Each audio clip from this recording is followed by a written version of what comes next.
We returned to Everwake on a morning veiled in smoke-gray mist. The year was 1827, and after 15 years in London, my father, Thaddeus Ravenshade, had declared we were finally going home. Not a single one of us knew quite what home meant anymore. My younger brothers, Elijah and Reuben, had never stepped foot in Yorkshire. I was 12 when we left, just old enough to remember the long corridors, the dark wood, and the echo of shoes on stone. But what haunted me most was the silence. It was always a silence that seemed aware. The carriage creaked to a stop before the wrought iron gate. I remember Father stepping out first, his black-gloved hand reaching back to help Mother Millicent, who wore mourning black, though no one in the family had died, not recently anyway. She insisted it was only for appearance to match the mood of the estate. As we crossed through the gates, I felt it, that strange pull in my chest. A tightness like the house itself had taken a breath the moment we entered. The manor stood where it always had, proud and weathered its ivy-throttled facade, staring down at us with those tall, thin windows that somehow managed to look disapproving. The grounds were overgrown. No staff had lived there for years. Yet the grass had been trimmed. The doors opened easily, and inside it smelled faintly of cloves, lavender, and old earth. There were no voices, no greetings, only presence. Mother's footsteps echoed as we entered the grand foyer. She slowed, looking up at the oil portrait of Grandfather Elias hanging above the staircase. He had passed the previous spring. We had attended the funeral in London, cremated, or so we had been told. Now, here we were stepping back into a world that never believed in endings. "This place hasn't changed," Father said quietly. "It doesn't forget. Neither did I. There were rooms we never played in as children, doors we weren't allowed to open. My cousin Claudia once told me that beneath the house there was a room where the Ravenshades kept the dead. Not buried, not burned, just kept. As a child, I thought it was a story to frighten me. But now, seeing the house again, the story seemed like the only part of this return that made sense. We were led to our rooms by Mrs. Kettle, the only remaining housekeeper. She had been there since before I was born, a woman carved from stone and silence. She offered no smile, only a whispered, "Welcome home" to each of us, as if she were greeting ghosts. That night, after the trunks were unpacked and the boys had fallen asleep, I wandered the upper hallway. I had not meant to.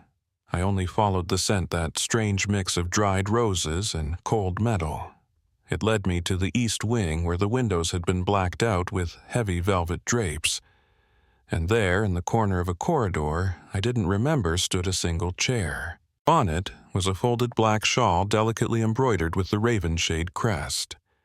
I reached out to touch it, and before my fingers made contact, I heard it.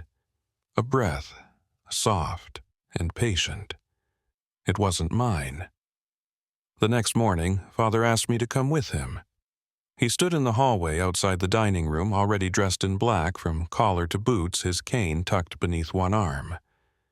"It's time you remembered where you're from," he said, his voice calm but absolute. I didn't ask questions. In the Ravenshade family, you didn't. You obeyed. You watched. You learned in silence.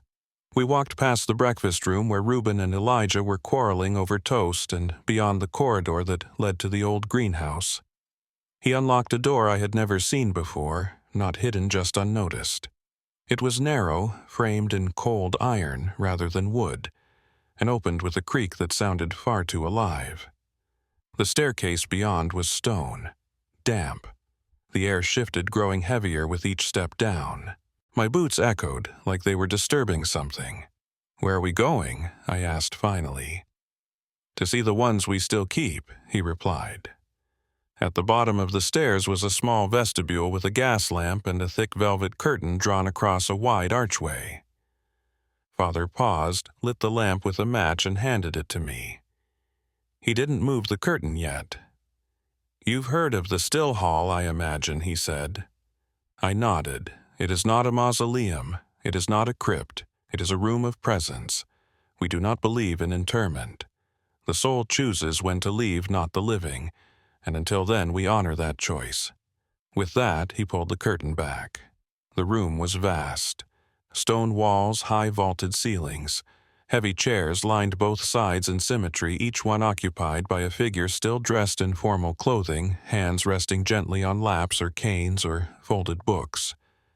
The lighting was soft, golden, flickering from dozens of recessed sconces. The air smelled faintly of dried lavender and camphor. And yet, the most unsettling thing was how peaceful it all was. They looked like people sleeping, like portraits made flesh. "Some have been here over 100 years, Father said, walking slowly between the chairs, nodding respectfully to each figure. "We preserve them with reverence. We dress them as they wished. We sit with them, speak to them, remember them. They are not gone, only waiting." I paused before one woman with braided white hair and a faded blue ribbon at her throat. "She looks like she could wake up," I whispered. "She might," he said without hesitation, "if it is time." I wasn't sure if he was joking. I hoped he was. At the far end of the hall stood a high-backed wooden chair, freshly polished, unoccupied. "For your grandfather," Father said softly. "His place will be ready in 2 days. The body arrives tonight." "But he was cremated," I said, confused. My father turned to me, then eyes dark and unreadable. "No, Evangeline. That was only what we told London." He placed a hand on my shoulder and guided me back toward the stairs. "Never believed the Ravenshades bury their own." That night I dreamed of mirrors. They were everywhere, leaning against the walls of the hallway, stacked like doors in the cellar, even hanging from the ceiling like polished moons. And in each one I saw myself, but not quite. My hair was longer, my eyes older, my expression still unreadable. It was me, and yet it wasn't. I woke to find the room colder than it had been when I fell asleep. The windows were shut. The hearth had gone dark, but the mirror, the tall one that stood beside the wardrobe, was fogged, like someone had breathed on it. I climbed from bed, bare feet touching the chilled floorboards, and approached. I half expected to see only myself in that cloudy reflection. But no, there was someone else. A woman seated, her posture regal but relaxed. Her face, deeply lined lips pursed like she'd just finished a prayer, or a scolding, I couldn't tell. She wore a high-collared morning gown of the old kind, the kind with jet buttons that went all the way to the chin. Her eyes were sunken, yet sharp. Her gaze met mine. I froze. She lifted one hand, the one with the ring shaped like a snake biting its tail, and pressed it against the inside of the glass, not knocking, just waiting. My breath caught, but I didn't scream. Somehow, I wasn't afraid. Then she spoke. No sound, just the movement of lips I somehow understood without hearing. "You are mine." I stumbled backward, knocking over the small table by the bed. The sound woke Reuben in the next room. He thudded his hand against the wall. Evangeline stopped dragging furniture. I didn't answer. I couldn't. The mirror was clear now. Only me, pale, trembling. At breakfast, I sat in silence. Father read a letter. Mother poured tea. No one asked why I looked like I hadn't slept. Later that day, I wandered the second floor and found the old gallery. It had once been locked. Now it was open. Dust lay thick over the floor, but the walls were lined with portraits Ravenshades through the centuries. And there she was, the woman from the mirror, her name engraved in brass, Esther Ravenshade, 1693-1741.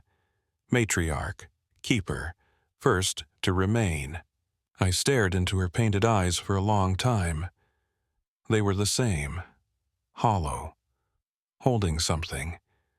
From behind me, a whisper real this time, and unmistakable. We don't forget those who stay. The dining room at Everwake was cavernous, colder than the rest of the house despite the constant fire.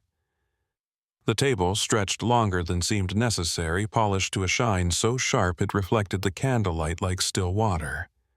It could seat 20, though we were only 5, or so I thought. Dinner was a formal affair, even for children.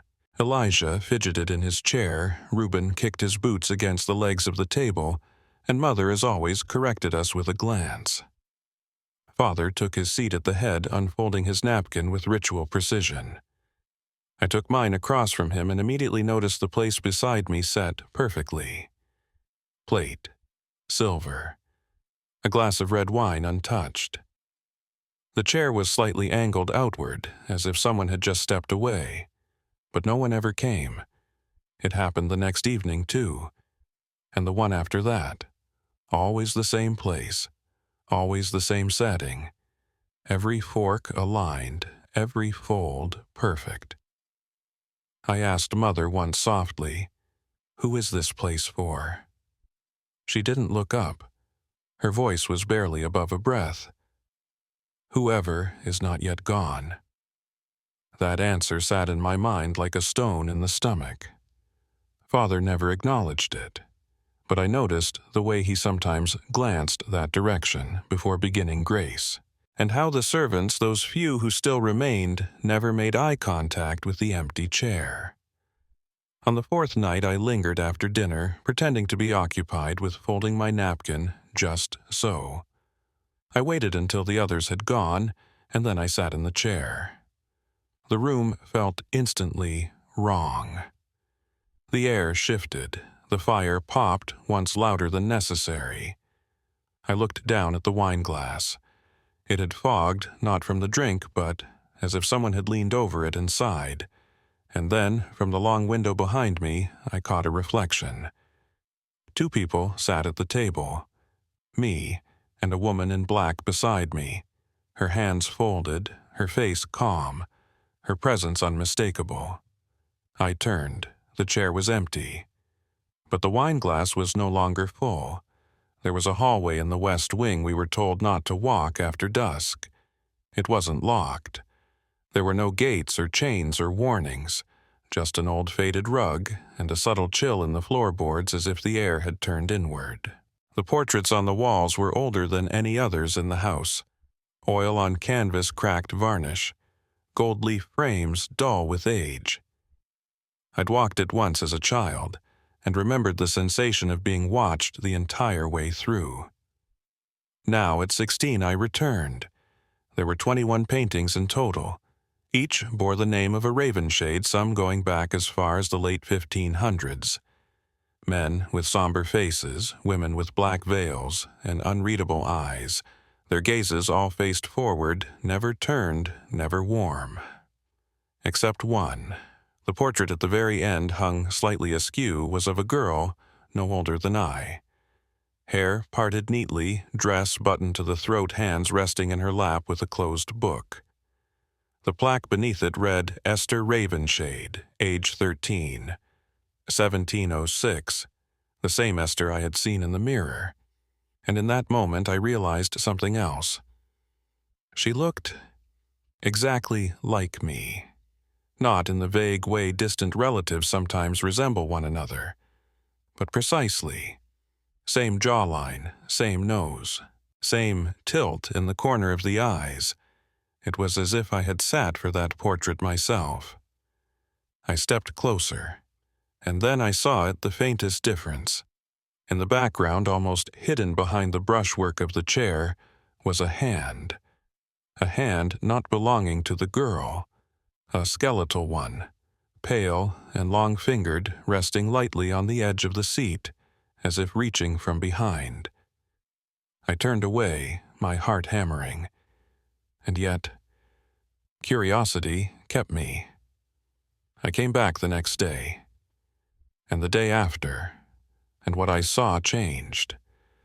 Not drastically, not all at once, but subtly. a furrow in one ancestor's brow that hadn't been there before, a wedding ring that gleamed more brightly than the day prior. One portrait, a man in profile, now stared straight ahead. On the fourth visit, Esther was no longer sitting. She was standing. I blinked, stepped back, and then from behind me a voice like crumbling paper. "We are all mirrors here." The mirrors had begun to shift. Not all at once, not in obvious ways, but enough for me to notice.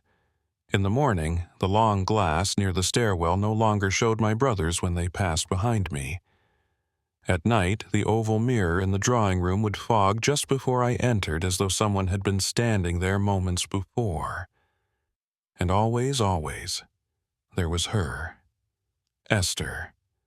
Sometimes in full, sometimes in fragments, a face in the corner, a hand folded at the edge, the gleam of a mourning brooch I had seen once in a portrait and never forgotten. She never spoke aloud, but I heard her, or perhaps remembered her. I couldn't tell the difference anymore. One night I stood before the mirror in my room, lit only by a single taper. I placed my hand flat against the glass. She placed hers over mine from the other side. Not an illusion, not a reflection, a correspondence. I whispered, "What do you want?" Her lips moved. I read the words, "Not want, remember." Later that week I asked Father about her again. Not directly, just enough. Was Esther like me? He looked up from his book, studied me for a long moment. "She was unlike anyone before or since," he said quietly. "But she looked like me," I pressed. "Yes. But that is not the same as being alike." He said nothing more, but that night I dreamed again. In the dream, I was walking through the still hall, alone. But every chair, every single one was turned to face me, and seated in each was me. Different versions. Older, younger, stern, smiling. One with hollow eyes and bloodless lips, another with tears streaking her face, hands chained to the arms of the chair. And at the end, the final chair, sat Esther, not a ghost, not a corpse. Alive, watching. She stood, walked to me, and said with a voice I felt in my bones, "We are not haunted by the dead. We are haunted by ourselves." I awoke with my hand pressed against the mirror, and on the inside of the glass a single palm print faced back. The library at Everwake was 3 stories high and smelled of cedar leather and thyme. It was the only room in the house that felt warm by choice rather than tradition. Books lined every wall, histories, sermons, journals of forgotten men. The top floor was only accessible by ladder, which none of us children had ever dared climb. Until now. I waited until Father left the room. He was often in there during the day, reading with a kind of monastic focus, and crept inside when the light had grown low. I wasn't looking for anything in particular. I only followed the feeling again, that hush of breath behind the walls. The pull in my chest that had become so familiar it was like a second heartbeat. It drew me to a cabinet behind a set of velvet drapes. Locked, but not for long. I found the brass key tucked into a hollowed-out Bible on the second shelf. Inside was a single book, bound in dark green leather, worn at the edges, sealed with a strip of black ribbon. Liber in Exitus. The Book of Those Who Had Not Departed. The handwriting inside was beautiful loops and flourishes in faded ink. The first pages listed names I knew from family trees: Elias Margot, Benedict Celine. Each name accompanied by a date and a symbol. Some had a white wax seal beside them. Others had a mark I didn't recognize, a circle with a line through it drawn in red ink. I turned pages faster. Every generation of Ravenshade was there, every child, every wife, every cousin. And beside them, a designation gone not yet, withheld, refused. I paused on Esther's page. There was no symbol, Just one word written in tiny perfect letters. Mirror. And then I found it. A name I had never seen before, Evangeline Ravenshade. My name. Written in fresh ink. No date beside it. No seal. Just the word, observed. I dropped the book. It landed with a soft thud against the carpet, and behind me the glass door of the cabinet creaked shut on its own. It started with the mirror in my parents' room. Mother said it had always been warped and old silvered glass with imperfections, the kind that bowed the reflection subtly like heat over a road. But lately it was more than that. Her reflection didn't blink when she didn't breathe. Sometimes it didn't move at all. She told me this in a whisper one morning, her hands trembling as she poured tea. I saw myself yesterday, standing behind the bed. Just standing there, Evangeline, watching me sleep. I tried to smile to calm her, but something in her face unnerved me, not fear, but resignation. A quiet slipping. That evening, I noticed she didn't cast a proper shadow under the chandelier. Not really. It flickered faint like candlelight seen through gauze. She complained of the cold more often even when the hearth roared, and when I hugged her, her body no longer felt solid. She felt light, as if her bones were turning to air. Father didn't seem surprised. He watched her closely at dinner, eyes narrow, his hands never far from hers. And though he didn't say it aloud, I knew what he was doing. He was recording her, not with paper or ink, but with memory, keeping her. Even Elijah and Reuben started speaking less to her, not out of rudeness, but because her voice grew hard to hear, as though she were in the next room, always just past the doorframe. Then came the night she stopped, leaving impressions in the bedsheets. She lay there, but when she rose in the morning, the pillow was undisturbed. Her slippers remained clean, no footprints on the dusty rug. I walked with her in the garden once. She paused by the ivy wall, touched the leaves, and the leaves didn't move, no rustle, no pressure, no shadow. She turned to me and smiled sadly. "I think I'm still here," she said, "but I don't think I'll be much longer." Then, very gently, "Tell your father to let me go." The still hall was lit with 100 candles, each flame steady, each shadow long. They called it the Night of Communion, a tradition not spoken aloud until it was time, as if to name it before the hour would somehow dilute its purpose. We dressed in silence. Father wore his full morning suit, every button fastened a brooch shaped like a weeping eye at his collar. Reuben and Elijah were combed and stiff and pale. I wore black velvet and gloves of kid leather too tight across my fingers. We descended at midnight. There were no words, only the hush of breath and fabric and the faint sound of footsteps over stone. Inside the still hall, the chairs were already waiting, the living on one side, the kept on the other. I recognized them all now. Great Aunt Verity, her lips still curved in her final smile. Uncle Lenric with one gloved hand resting atop a book of sermons.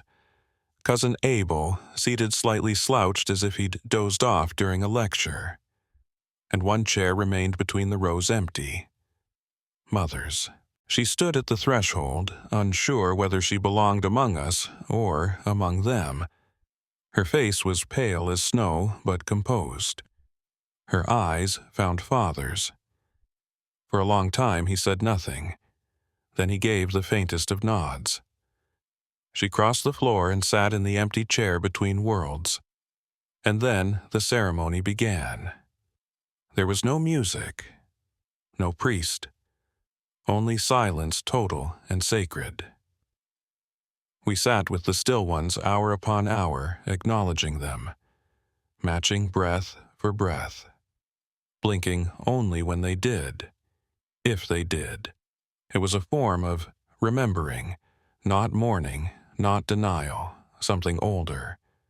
It felt as though memory itself had taken shape and sat beside me unseen but immense. At some point, the candles began to flicker in unison, and the shadows on the wall aligned perfectly symmetrical. Mother had closed her eyes. Her hands rested folded atop her lap, and as the final candle extinguished, I saw something impossible, a faint breath rising from her mouth, not toward the air, but across to the other side, toward Esther, who now sat among the living, watching. The reversal room was never mentioned by name, not in the books, not in whispered family stories, not even in Liber in Exitus. But it existed deeper than the still hall beyond the old crypt stairs sealed by iron rivets and a rusted gate that only opened inward. I didn't find it. It found me. It began with a sound like water dripping where no pipes ran, steady patient. I followed it down through the servant tunnels, past rooms long since abandoned, the old embalming chamber, the broken pantry where no food had been stored since the famine of 1810, the ruined nursery where Grandfather Elias had kept his quiet things. At the end of a corridor choked with roots and damp, there was a door of stone, no handle, no keyhole. Just a faint imprint in its center, a handprint. Mine fit. The door groaned open. Inside, the light was low but constant, like moonlight trapped behind fogged glass. The room was circular, lined with mirrors but not reflective. They shimmered with shapes and colors that shifted when I blinked. At the center stood a table. On it, a single object, a lock of my own hair. Braided, tied with thread the color of old blood. I hadn't cut my hair. I hadn't given it to anyone. And yet, here it was, waiting. I turned to leave, but something caught my eye in the glass. One of the mirror panels had changed it now, showed me as a child running through the Everwake orchard, barefoot, laughing. Then another me at 13 kneeling before grandfather's chair, lips moving in silent apology. Then a third me now, older, paler, sitting across from Esther. And she was smiling. The room pulsed, and a voice not loud, not spoken, but placed gently in my thoughts, whispered, "One truth for one cost." I stepped to the table, touched the braid. Suddenly, memories I had forgotten surged forward, my first fever. A fall from the stable loft the night I stood beside the lake and thought for a moment of walking in. None of them were alone. Esther was always there, watching, guiding, or binding. She had always been with me, and now I knew the reversal room did not offer escape. It offered clarity, and the price of clarity was weight. I turned braid still in hand and left the room. When I returned to the upper halls, the mirrors no longer showed me at all. Only Esther, looking out, smiling faintly. The storm came without warning. One moment the sky was gray and sulking. The next it broke open like a wound, thunder cracking the hills, rain hammering the glass like it wanted in. The lights in the sconces flickered. The long curtains in the parlor breathed inward, as if the house itself had taken a sharp gasp. And Reuben was gone. It wasn't noticed at first. He was always disappearing into corners, into cellars, into the orchard, to chase foxes he'd never catch. But when Elijah came running down the south hallway shouting, he walked past the mirror and didn't come out the other side. I knew. I ran. The hall outside the music room had the oldest mirror in the house. A warped thing 7 feet tall, framed in tarnished bronze. It sat opposite a window, and when lit by lightning cast strange double shadows across the floor. Reuben had passed in front of it, but not through it. I stood before the mirror. My own reflection stared back, pale, rain-soaked, trembling. But there was something off. In the reflection, the hallway behind me was empty. But I knew Elijah was there. I could hear him crying. I reached out. The mirror rippled, not like water, like breath held too long. And then for a single heartbeat I saw Reuben, inside, not mirrored, not flipped, just standing there in the same hallway, lit by a different light. His hands were raised. His mouth was moving. He saw me, but I couldn't hear him. Behind him, the shadows were deeper than they should have been, moving, writhing slowly like smoke under glass, and one of them reached toward his shoulder. I slammed my hand against the mirror. It went solid again. And Reuben was gone. By nightfall, Father declared him withheld. Mother said nothing. Elijah wouldn't speak at all. But I returned again and again to that mirror sometimes for hours, just staring, hoping. Once I whispered, "Take me instead." And in the reflection, the hall behind me answered. A second Evangeline, not smiling, not weeping, just watching. They called it the final holding, a rite only performed once per generation if at all, a confrontation, a reckoning. It was not meant for youth, but neither was this house. Father summoned me before dawn. His gloves were already on. His voice clipped ceremonial. "It's time," he said, as if I'd always known this moment would come. The others remained upstairs. Even Mother, or the shadow of her, stayed behind her eyes, dim as smoldering ash.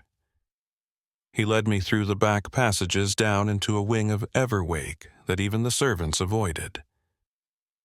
At the end of a long, dust-choked hall was a room sealed with 5 locks each carved with the name Mira, Esther, Benedict, Elias, and Evangeline. Yes, my name was already there. Father said nothing as he turned each key in turn. The room inside was circular, windowless, made of stone so old it wept cold. In the center stood a single chair facing a massive mirror draped in black velvet. This mirror, Father said, has not been uncovered in 2 centuries. Not since Esther. My heart beat louder than his words. The final holding is not about seeing yourself, he continued. It is about seeing what remains when everything else has been remembered. He gestured for me to sit. When I did, he stepped forward and pulled the veil from the mirror, and I saw not a reflection, not a copy, but a girl. Younger than me, paler, with hair the color of winter straw and eyes like mine, but older. She looked up and smiled. I opened my mouth, but she shook her head. Then she mouthed something I couldn't hear. I leaned closer. She repeated it. "I am what you leave behind." Then she stood on her side only and placed a hand on the glass. Her skin was pale and dry like pages left too long in the sun. I matched her gesture, and for the briefest moment the glass gave way. Our hands touched. A current passed between us, not heat, but memory. My memory. She took something, and gave something. When the mirror went still again, she was gone, and I could no longer recall the face of my brother. Not Reuben as a child. Not his voice, not his laugh. Only his name. Only that I'd once known him. And now? Esther's name was on my tongue like a prayer I'd said since birth. It began with the way they spoke to me. Elijah, who used to tug my sleeve and call me Vange, now addressed me with quiet reverence, "Miss Evangeline," as if I were someone older, someone returned. Mother, or what remained of her, bowed her head slightly each time I entered a room the way she did with Father during prayers. Even the house responded. The stairs no longer creaked beneath my feet. The lamps in the corridor lit before I reached them. The portrait of Esther in the West Hall, the one I had once feared, now showed a different face, mine, subtly changed. The mouth closed tighter, the eyes a little deeper. But there was no mistaking it now. I was becoming her, or she was becoming me. And in dreams, I no longer walked alone. I walked within memory, within Everwake, the past overlaying the present like dust on glass, one breath and it might vanish or reveal something terrible. I recalled people I had never met. Aunt Severina, who burned her wedding dress in 1781. Tobias Ravenshade, who locked himself in the cellar with 13 clocks and swore one of them would stop when he did. And I could hum the lullaby that Esther's mother once sang to her, a tune no one alive had ever taught me. I wasn't afraid. That was the strangest part. I should have been terrified, but what I felt was inevitability, as though I had been walking toward this moment since the day I was born. One evening, as I stood in the still hall staring at the long, polished table, Father came beside me. He looked not at me, but at our reflections in the window. "You've crossed the threshold," he said. I nodded. "Do you remember who you were?" I opened my mouth, paused, and then softly, "Not all of her." He placed a hand on my shoulder, and in the glass I saw the ghost of a smile flicker across Esther's face, in my face, in our face. We were merging. He arrived just after the thaw, a man from the ministry, tall and ruddy with boots still flecked in road salt. Said he'd come to review estate records and verify residency claims. No one at Everwake had summoned him, but he carried papers, and he spoke with the clipped certainty of someone who thought the world was knowable. He called me Miss Ravenshade and smiled like it was a kindness. I smiled back, but said nothing. That evening he asked to see the family archive. I led him down the back stairs into the dark where the dust breathed history and the walls held silence. He was wrong here. Too solid, too loud. The echo of his boots unsettled the floor, and I swear the mirrors flinched as he passed. He paused before one and chuckled nervously. "Odd thing," he said. "I don't see myself." I looked. He didn't. But I did. I saw Esther, pressed to the inside of the glass like a reflection waiting to be let out. Her mouth was open, not screaming but warning. The man turned. "Strange old house you have," he said. "Feels like it remembers more than it forgets." I said, "Yes, but it doesn't like strangers." That night, the glass cracked. Not shattered, not broken. Cracked. A thin, splintering line down the center of the oval mirror in the front hall. A jagged divide between past and present. Between me and not me. The man, Mr. Hargraves, tried to leave the next morning. But the gates wouldn't open. Not for him. He grew frantic, demanded we call the magistrate. But there was no signal, no coachman, no servant willing to brave the road. That night he vanished. His boots remained by the door, damp, upright. But he was nowhere. In the mirror nearest the entrance, his coat hung beside Esther's. Waiting. Something had changed. The house once content to hold now began to consume, and I felt the weight of that hunger settle behind my ribs. The final mirror sat beneath the chapel. Not in it beneath. Through a door that hadn't opened since the death of Benedict Ravenshade in 1603. It was said he walked in with his sins in one hand and a child's rattle in the other, and when the door closed behind him, it never reopened, until now. Father handed me the iron key without a word. I knew what it meant. I had become too full. Of memories, of names, of faces that were not mine but lived behind my eyes. I had become Everwake, and Everwake would not allow anyone to be both keeper and kept. The stone door groaned as I pushed it open. Inside, the air was cold, older than breath. The room was circular like the reversal room, but smaller, more intimate. No candles, no windows, only the mirror.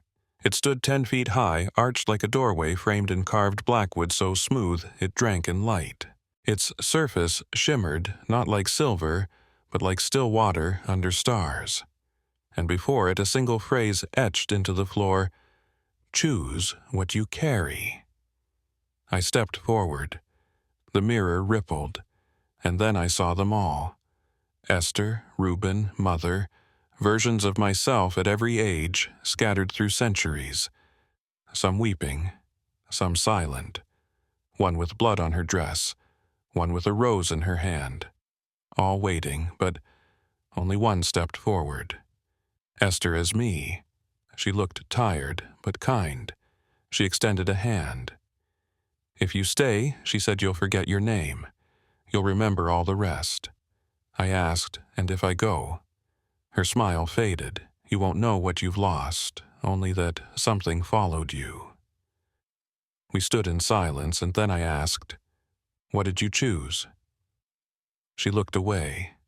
I stayed. I placed my hand in hers, and in that instant I saw everything the child who died before a name was given, the sister who jumped into the lake and was pulled back only as a name in a ledger, the mother who faded not from age, but because no one remembered her favorite song. And I understood Everwake did not trap the dead. It held the forgotten, and someone had to remember. I let go of her hand, turned to the mirror, and walked through.